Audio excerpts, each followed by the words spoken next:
اللہ الرحمن الرحیم والصلاة والسلام علی رسولہ الکریم وعلی آلہ واصحابہ اجمعین اما بعد۔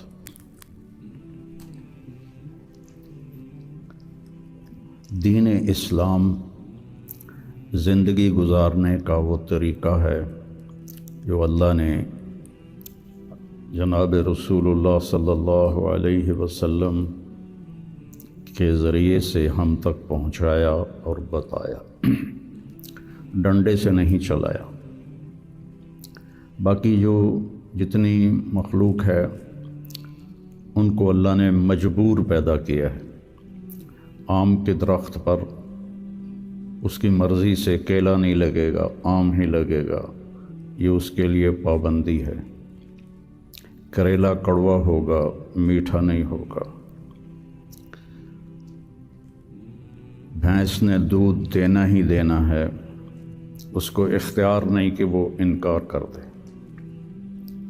تو اس طرح پوری کائنات کو دیکھیں تو ساری کائنات اور سارے جانور، سارے جاندار بے جان، وہ ان کو اللہ نے پابند کر دیا ہے، وہ سے ادھر ادھر نہیں ہو سکتے۔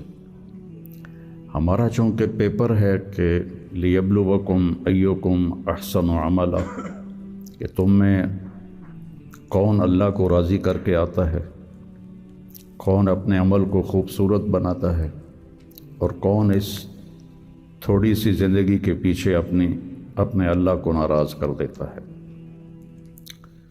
تو جب اللہ ہی نے انسان کو بنایا اور اس نے ہی چلنے کا راستہ بتایا تو یقیناً وہ سب سے آسان ہوگا۔ پوری دنیا کے نئی نسل میں ایک بات کامن ہے، چاہے پاکستان میں ہو چاہے امریکہ میں ہو، دین پہ چلنا بڑا مشکل ہے۔ تو ہم اللہ سے پوچھیں وہ کیا کہتا ہے، جس نے ہمیں یہ فطرت اللہ التی فطر الناس علیہا لا تبدیل لخلق اللہ اور ان الدین عند اللہ الاسلام، کہ اب زندگی گزارنے کا ایک ہی طریقہ ہے جس پر تم کامیاب ہوگے، وہ اسلام ہے۔ تو اللہ تعالیٰ کہہ رہا ہے یرید اللہ بکم الیسر، اللہ تمہارے لیے آسانی چاہتا ہے، ولا یرید بکم العسر، اللہ تمہارے لیے تنگی اور مشقت نہیں چاہتا۔ یرید اللہ ان یخفف عنکم، اگر اس راستے پر چلو گے تو اللہ تمہیں ہلکا پھلکا کر دے گا، تمہارے اسٹریس دور کر دے گا، تمہاری یہ جو ایک اینزائٹی اور ڈپریشن کا لفظ پوری دنیا میں چلا ہے، یہ اللہ تمہارے دور کر دے گا اگر تم اسلام پہ چلو گے۔ یرید اللہ ان یخفف عنکم، اینزائٹی ڈپریشن کی دوائیں کیا کرتی ہیں، دماغ کو تھوڑا سست کر دیتی ہیں، تو اس کی جو فیلنگز ہیں نیگیٹو وہ ذرا کم ہو جاتی ہیں۔ تو اللہ تعالیٰ فرما رہا ہے میرے راستے پر چلو تو یہ آئیں گی نہیں، تم خوش باش رہو گے، مزے میں رہو گے۔ پھر اللہ تعالیٰ کہتا ہے ما جعل علیکم فی الدین من حرج، میں نے تمہارے دین میں کوئی تنگی رکھی کوئی نہیں۔ بھوک لگی ہو تو روٹی کھانا مشکل کام ہے، کتنا آسان ہے۔ ہاں اس کے لیے اگر کہیں جانا پڑے تو جانا پڑے گا۔ آپ لوگوں کے کھانے کا کیا باہر انتظام ہے؟ تو آپ لوگ باہر کھانا کھانے جاتے ہیں، یہاں بیٹھے بیٹھے تو نہیں آتا۔ تو اس کے لیے جو انسان تکلیف اٹھاتا ہے وہ اس کو محسوس نہیں ہوتی۔ تو بغیر مقصد کے جب کوئی تکلیف آتی ہے تو وہ محسوس ہوتی ہے۔ یہ میں پورا امریکہ، یورپ، آسٹریلیا، سارے بر اعظم پھرا ہوں۔ آپ کے ملک میں لائف بہت ٹف ہے، آسان نہیں ہے، بہت مشکل لائف ہے۔ تو اللہ تعالیٰ کہہ رہا ہے تم میرے راستے پر آ جاؤ، ہم تمہاری زندگی کو آسان کر دیں گے، چونکہ اس میں تنگی ہے ہی کوئی۔ پھر ایک حدیث سناتا ہوں آپ کو۔ ان اللہ شرع الدین،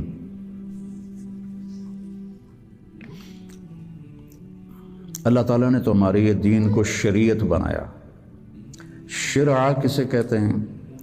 بہتے پانی کو کہتے ہیں۔ بہتا پانی کتنا مفید ہے، کتنی پوری زندگی کا نظام پانی کے اوپر چل رہا ہے۔ تو اتنی خوبصورت تشبیہ دی بہتے پانی کے ساتھ کہ جیسے بہتا ہوا پانی، یہ جو سمندر کے کنارے ہوٹل بنے ہوئے ہیں ان کے کرائے زیادہ ہیں، جو اس کمرے کا وہاں ویو سمندر کا ہوتا ہے اس کا کرایہ زیادہ ہے۔ تو پانی پر اللہ تعالیٰ نے زندگی کو چلایا ہے۔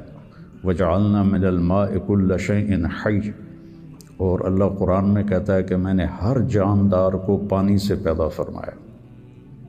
تو اللہ کے نبی نے قرآن میں کہا لِكُلٍّ جَعَلْنَا مِنْكُمْ شِرْعَةً وَمِنْهَاجًا ثُمَّ جَعَلْنَاكَ عَلَى شَرِيعَةٍ مِنَ الْأَمْرِ۔ تو اس کے پیچھے وہ خوبصورت معنی ہے کہ بہتا پانی، میٹھا پانی زندگی کی سب سے بڑی ضرورت ہے۔ اس لیے سفر میں آدمی ہو اور پانی کی قلت ہو تو علماء کہتے ہیں نماز کے لیے تیمم کرے اور پینے کے لیے پانی کو محفوظ کرے۔ نماز جیسے عمل کے لیے اللہ نے صحابہ یہی کچھ کرتے تھے کہ پانی پینے کے لیے رکھتے تھے اور نماز تیمم سے پڑھتے تھے۔ تو ان اللہ شرع الدین، پہلی بشارت تو لفظ شرع میں ہے، وجعلہ سہلا، دوسری خوشخبری آسان بنایا، تیسری خوشخبری سمحن، بہت نرم بنایا، چوتھی خوشخبری واسعا، بہت کھلا کشادہ بنایا، پانچویں خوشخبری ولم یجعلہ ضیقا، اور اس میں کوئی تنگی نہیں رکھی۔ لیکن جیسے ہر چیز کو سیکھنا پڑتا ہے، دین کو بھی سیکھنا پڑتا ہے۔ یہ بڑے بڑے ٹرالے جو چلا رہے ہوتے ہیں، یہ اتنے بڑے بڑے کروز، کئی دفعہ میں نے ان میں سفر کیا ہے، اتنے بڑے بڑے 5-5 ہزار آدمی اٹھا کے وہ جو ڈرائیور چل رہا ہے وہ دیکھنے میں کتنا مشکل ہے۔ پھر پانی میں بریک لگانا یہ کتنا عجیب مشکل کام ہے، لیکن چونکہ سیکھ لیا تو چلائے جا رہا ہے۔ گاڑی ایک ہاتھ سے چلا رہا ہے، دوسرے ہاتھ سے موبائل سن رہا ہے، حالانکہ پابندیاں الگ کے حکومت کی، پھر بھی موبائل یہاں لگایا ہوا ہے۔ ہمارے ہاں تو موٹر سائیکل پر بیٹھا ہوا ہے، ایسے موبائل کر کے جا رہا ہوتا ہے، کھوتا ریڈی چلاتے ہوئے اپنا موبائل یہاں رکھا ہوتا ہے۔ تو سیکھنا پڑتا ہے، سیکھے بغیر تو آدمی سائیکل بھی نہیں چلا سکتا۔ سیکھنے کے لیے ہر میدان میں اللہ تعالیٰ نے محنت رکھی ہے، بغیر محنت کے نہیں۔ اور چونکہ اس محنت پہ کیا ملے گا وہ نظر نہیں آتا تو مشکل نظر آتا ہے، اور امریکہ میں جاب کرنے میں کیا ملے گا وہ نظر آتا ہے، تو اس کے لیے ایسے روبوٹ کی طرح بھاگ رہے ہیں، روبوٹ کی طرح جاب۔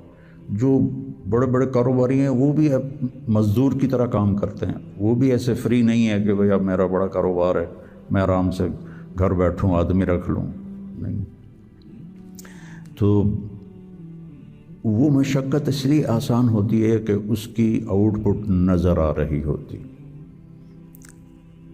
اور جو دین کے اللہ نے ہم سے ڈیمانڈ رکھی ہے چند ہیں، کوئی بڑی بات نہیں ہے، چند مختصر، ایک لا الہ الا اللہ محمد رسول اللہ کی گواہی، وہ اللہ کا فضل، ہم سارے مسلمان یہ گواہی دیتے ہیں۔ پھر 5 وقت کی نماز ہے،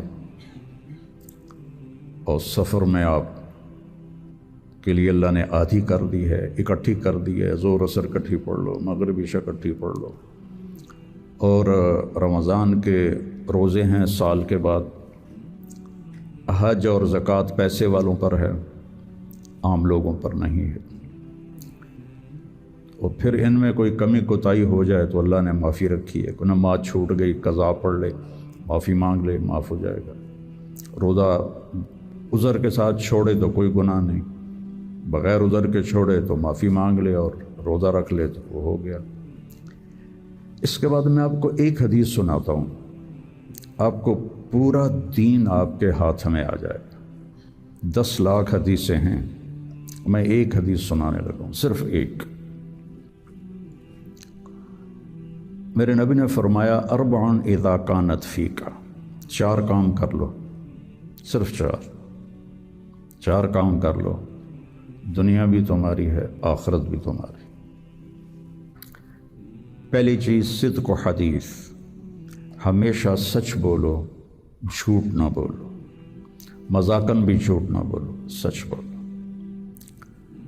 دوسری چیز حفظ و امانت، کسی کو دھوکہ نہ دو، کسی کے ساتھ 2 نمبری نہ کرو۔